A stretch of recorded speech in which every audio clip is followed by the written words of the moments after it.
a week ago na may sulat sila na i-deny nila wholesome at saka ng municipality of Baknutan na wala silang binaon na mga toxic waste. Napunta na ang mga taga-DNR dyan under investigations this time. Pruweba kasi napunta naman kami doon sa encapsulation doon sa bundok. Hindi naman mag-deny yung isang opisyalis ng wholesome. And then yung sagot ng DNR na talagang may encapsulation naman. And then nagre-release sila ng municipal solid waste na sinusunog dyan to mix cement, Balita namin meron kayong claim dito sa kinatatayuan ng kumpanya. Oh yes, yeah. Ilang hektarya sa rin claim niyo dito? 100 plus hektarya. Okay. Under civil 955 and 1365.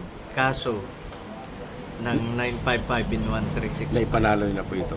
Yes. Okay. So, nanalo in din yung mga property na nakwari na ibalik pero hindi pa naman na ibalik. Sa amin hindi nabayaran. Yeah. Wala naman acknowledgement receipt na ipinakita sa amin. Okay. I challenge them to show me the acknowledgement receipt or deed of sale.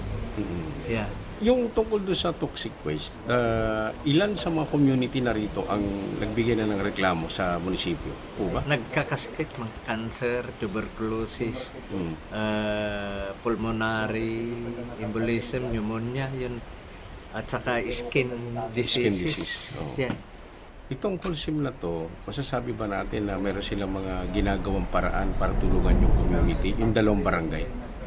Siguro naman pero is low at saka parang wala namang nangyayari. Parang ini-ignore nila even from DNR, AMB.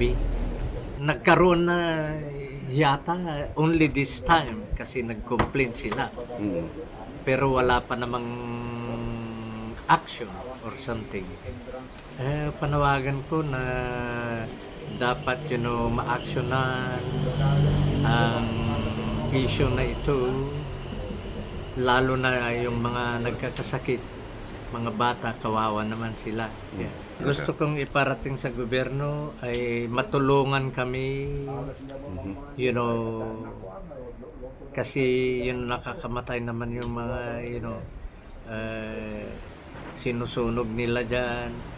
Saka matulungan kami regarding sa claims namin na totoo naman through civil case 955 and 1365.